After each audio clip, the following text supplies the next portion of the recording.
নমস্কার, দেখছেন talk to Bangla. আমি অভিষেক রয়েছে আপনাদের সাথে। এই মুহূর্তে যে খবর নিয়ে উপস্থিত হয়েছে, তৃণমূল কংগ্রেস নেত্রী মমতা বন্দ্যোপাধ্যায় কংগ্রেসের সঙ্গে যতই দূরত্ব বজায় রাখুন না কেন, তিনি ন্যাশনাল লেভেলে কিন্তু সেটা আর বজায় রাখলেন না। এবং যে বক্তব্যটা এই মুহূর্তে উঠে আসছে বিহারে, আজকে কিন্তু আমরা দেখলাম শেষ পর্যন্ত তৃণমূল কংগ্রেসের পক্ষ থেকে গেলেন প্রতিনিধি, এবং অবশ্যই কিন্তু সেইখানে মমতা বন্দ্যোপাধ্যায় যে একই বিষয় সমর্থন করছেন সেটা একটা বার্তা প্রকাশ পেল। এবং সেটা কিন্তু এই মুহূর্তে অবশ্যই তাৎপর্যপূর্ণ ঘটনা। ঠিক একই দিনে পশ্চিমবঙ্গে মুখ্যমন্ত্রী মমতা বন্দ্যোপাধ্যায় তিনিও কিন্তু পথে নেমেছিলেন, কিন্তু বিষয় অন্য ছিল। কিন্তু অন্য বিষয় থাকলেও রাহুল গান্ধী যেভাবে ভোট চুরির প্রসঙ্গটাকে নিয়ে একদম পথে নেমেছেন, তেজস্বী যাদবের সঙ্গে, দীপঙ্কর ভট্টাচার্যের সঙ্গে তৃণমূল কংগ্রেস তারাও কিন্তু যুক্ত হলো। এবং সেটা কিন্তু অবশ্যই একটা বড় সড়ো মেসেজ গেল সারা দেশের কাছে। এবং যে তৃণমূল কংগ্রেস বারংবার আইএনডিএ জোটের মধ্যে থেকেও একটা দূরত্ব মেনটেন করতে চেয়েছে, তার কারণ বাংলায় প্রদেশ কংগ্রেসের সঙ্গে কিন্তু তাদের যে টার্মস সেটা কিন্তু ভালো ছিল না। বাংলার যে প্রদেশ কংগ্রেস তারা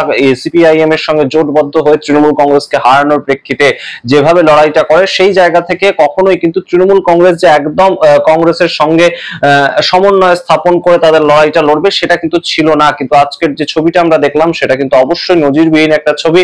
এবং আইএনডিআই জোটের 24টা দল তারা একত্রিত এই মুহূর্তে বিজেপির এগেনস্টে, ভোট চুরির বিরুদ্ধে, এসআইআর এর বিরুদ্ধে, সেটা আরো একবার প্রমাণিত। ভোটার অধিকার যাত্রা আজকে শেষ হলো বিহারে, এবং তার একটা এফেক্ট কিন্তু অবশ্যই এই মুহূর্তে সারা ভারতবর্ষ জুড়ে পড়বে। এবং প্রথম পড়বে বিহারের ভোটে, এবং তারপরেই রয়েছে পশ্চিমবঙ্গের ভোট সামনের বছর।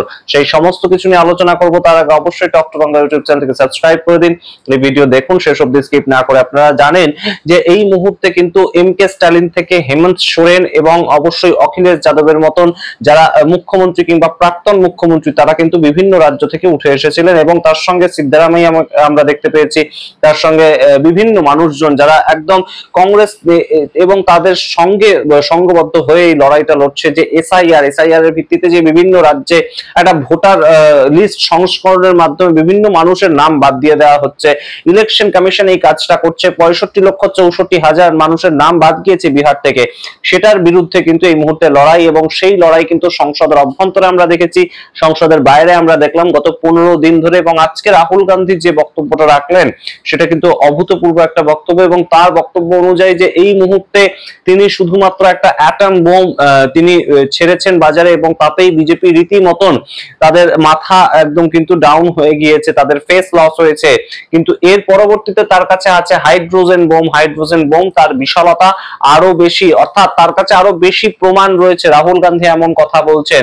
সেই একই সময় আমরা যেটা দেখতে পেলাম, ইউসুফ পাঠান ভারতবর্ষ যে ক্রিকেট টিম, ছেলেদের ক্রিকেট টিম, সেখানে একটা অবশ্যই গুরুত্বপূর্ণ ভূমিকা নিয়েছিলেন বহুদিন যাবত। এবং তিনি পরবর্তীতে একদম আচমকাই 2024 সালে আমরা দেখতে পাই যে ইউসুফ পাঠানকে নিয়ে এসে মুখ্যমন্ত্রী মমতা বন্দ্যোপাধ্যায় একটা চমক দেন। এবং চমকটা দেন কিন্তু অধীর রঞ্জন চৌধুরী, 5 বারের কংগ্রেসের সাংসদ এবং প্রাক্তন প্রদেশ কংগ্রেস সভাপতিও ছিলেন, তার বিরুদ্ধে দাঁড় করিয়ে। এবং সেই জায়গা থেকেই আমরা দেখতে পাই যে কংগ্রেস এবং তৃণমূল কংগ্রেসের একটা দূরত্ব সেটা কিন্তু অবশ্যই অব্যাহত ছিল। এবং ইউসুফ পাঠান যে মুহূর্তে প্রদেশ কংগ্রেস সভাপতি, তৎকালীন প্রদেশ কংগ্রেস সভাপতি অধীর বাবুকে হারিয়ে দেন, সেই সময় থেকে কিন্তু অবশ্যই তৃণমূল কংগ্রেস আরো অনেকটাই আত্মবিশ্বাসী হয়ে উঠেছিল। এবং সেটা কিন্তু এই মুহূর্তে আমরা দেখতে পেয়েছিলাম যে শুভঙ্কর সরকার, তার পরবর্তী যে প্রদেশ কংগ্রেস সভাপতি আসার পর থেকে তাদের মধ্যে একটা সম্পর্কের একটু উন্নতিও হয়েছিল।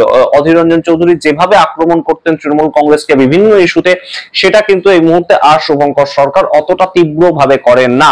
কিন্তু তা সত্ত্বেও এই মুহূর্তে শুভঙ্কর সরকারের মুখ থেকে কিন্তু আমরা শুনতে পেয়েছি যে তারা কোন রকম জোটে আর থাকবেন না, বামেদের সঙ্গে পশ্চিমবঙ্গে তারা জোটে থাকতে চাইছেন না। এবং সেই প্রেক্ষাপটে শুভঙ্কর সরকার বলছেন যে 294টা আসনেই তারা তাদের মতন লড়াই করবেন। সেই জায়গায় দাঁড়িয়ে তৃণমূল কংগ্রেস কিন্তু একদম ঘোষণা করে দিয়েছে যে কংগ্রেসের সঙ্গে তারা আর কোনো মতেই যুক্ত হবে না। এবং 2011 সালে সিপিআইএম কে সরানোর জন্য কিন্তু কংগ্রেসের হাত শেষবারের জন্য ধরেছিল তৃণমূল কংগ্রেস। তারপর 2016 সালের বিধানসভা নির্বাচন থেকে কিন্তু এই সিপিআইএম এবং কংগ্রেসের একটা জোট হয়। কিন্তু 2024-এর পরবর্তী সময় সেই জোটের কি বর্তমান প্রেক্ষাপট সেটা কিন্তু আমরা এই মুহূর্তে এখন আর জানি না। তারা 2026-এ একত্রিত হয়ে লড়বে নাকি আলাদা লড়বে সেটা সময় উত্তর দেবে। কিন্তু এই মুহূর্তে কংগ্রেস, অর্থাৎ ন্যাশনাল কংগ্রেসের পাশে ন্যাশনাল ইন্টারেস্টের জন্য তৃণমূল কংগ্রেস যে পাশে গিয়ে দাঁড়াচ্ছে এবং একদম সরাসরি ইউসুফ পাঠানের সঙ্গে আরেকজন যে প্রার্থী তৃণমূল কংগ্রেস তাকেও কিন্তু পাঠিয়েছিল এবং যিনি কিন্তু অবশ্যই উত্তরপ্রদেশের একজন নেতা। অল ইন্ডিয়া তৃণমূল কংগ্রেস উত্তরপ্রদেশে যদিও তাদের কোনো সিট নেই কিংবা বলা যেতে পারে তাদের অতটা যে গম্ভীর রাজনীতিটা সেটা নেই এবং তাদের সেই রাজনীতিটা বড় করার যে প্রেক্ষাপট, সংগঠন বড় করার যে প্রেক্ষাপট সেটাও নেই, কিন্তু উত্তরপ্রদেশ থেকে আমরা দেখতে পেয়েছি কিন্তু একজন নেতাকে পাঠানো হয়েছে এবং এই দুজন কিন্তু অবশ্যই রাহুল গান্ধীর সঙ্গে আজকে থেকেছেন এবং একইভাবে ভোট চুরির বিরুদ্ধে, এসআইআর এর বিরুদ্ধে তারা কিন্তু মুখ খুলেছেন। আপনারা দেখুন ইউসুফ পাঠান কি বললেন, তারপর আসছে নিয়ে আবার বিস্তারিত। आज हम लोग यहाँ से कलकत्ता से बिहार जा रहे हैं वोट अधिकार यात्रा के लिए, जो ममता दीदी और अभिषेक बनर्जी ने तृणमूल कांग्रेस की तरफ से हमें नॉमिनेट किया है। तो आज वहाँ पर जाके कल हम इंडिया ब्लॉक के अदर पार्टी के साथ भी ज्वाइन करेंगे, वहाँ पर रैली करेंगे। पश्चिम बंगाल के मुख्यमंत्री आदरणीय ममता बनर्जी के आदेश पे और हम लोग के पार्टी के राष्ट्रीय महासचिव के प्रतिनिधि के रूप में आज माननीय सांसद यूसुफ पठान और मैं स्वयं पटना के लिए रवाना हो रहे हैं। वोट चोरी देश के सामने बहुत बड़ा मुद्दा है और तृणमूल परिवार इंडिया ब्लॉक और इंडिया गठबंधन के साथ खड़ा है इस वोट चोरी के मसले पे। सरकार के सामने हम लोग आईना दिखाने का काम करेंगे और निश्चित रूप से जो यात्रा लगातार बिहार में पिछले 15-16 दिन से चली है उसका संदेश अब जन जन तक जाने लगा है। ये फर्ज हम लोगों का है कि इस देश के लोकतंत्र को बचाने के लिए, इस देश के संविधान को बचाने के लिए हम लोग भी अपनी आवाज उस यात्रा के साथ जोड़े।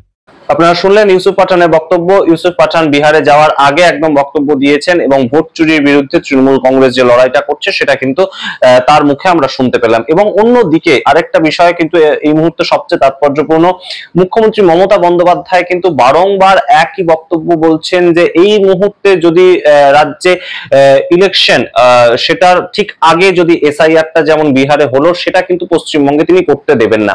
তিনি এখনই বলে দিয়েছেন যে নির্বাচন কমিশন যদি চায় এখনই করুক তাদের যে এসআইআর এর সম্পূর্ণ প্রক্রিয়াটা এই বছরই একদম নির্বাচন কমিশন শেষ করে দেয়, সেটা কিন্তু মুখ্যমন্ত্রী মমতা বন্দ্যোপাধ্যায় তার দাবি জানিয়েছেন বারংবার। এবং সেই জায়গা থেকে যাতে মানুষ, সাধারণ মানুষ যাদের নাম বাদ পড়বে তারা যেন আবার গিয়ে অ্যাপ্লাই করতে পারে, অর্থাৎ তাদের নাম পুনর্নবীকরণ করানোর জন্য তারা যেন অ্যাপ্লাই করতে পারে ইলেকশন কমিশনের কাছে, সেইটা কিন্তু একটা গুরুতর বক্তব্য মুখ্যমন্ত্রী মমতা বন্দ্যোপাধ্যায় জানাচ্ছেন। এবং তার সঙ্গে আপনাদের বলি যে তৃণমূল কংগ্রেস, ডিএমকে কিংবা সমাজবাদী পার্টি এবং তার সঙ্গে আরজেডি কিংবা তার সঙ্গে অন্যান্য বিভিন্ন জায়গায় যারা লড়াই করছে একদম ভারতীয় জনতা পার্টির বিরুদ্ধে, সেটা দিল্লিতে আপ হতে পারে, সেই জায়গায় তাদের মুখগুলো কিন্তু অত্যন্ত তাৎপর্যপূর্ণ। এবং এনসিপি প্রধান শরদ পাওয়ার হতে পারেন কিংবা উদ্ধব ঠাকরে শিবসেনা তারা হতে পারেন, সবাইয়ের যে আশা, প্রত্যেকটা পার্টির পক্ষ থেকে কোনো না কোনো প্রতিনিধি আসা কিংবা কোনো না কোনো যে মানুষজন আসা এবং রাহুল গান্ধীর পাশে দাঁড়ানো, মাল্লিকার্জুন খাড়গের পাশে দাঁড়ানো এবং একত্রিত হয়ে লড়াইটা করা। ঠিক যেমন শিবসেনার পক্ষ থেকে সঞ্জয় রাউত এসেছিলেন আজকে, ঠিক তেমন ভাবে শরদ পাওয়ারের যে মেয়ে তিনি আজকে এসেছিলেন সুপ্রিয়া সোলে। সুতরাং সম্পূর্ণভাবে একটা সংঘবদ্ধ লড়াই যেটা সংসদের অভ্যন্তরে ছিল, সেই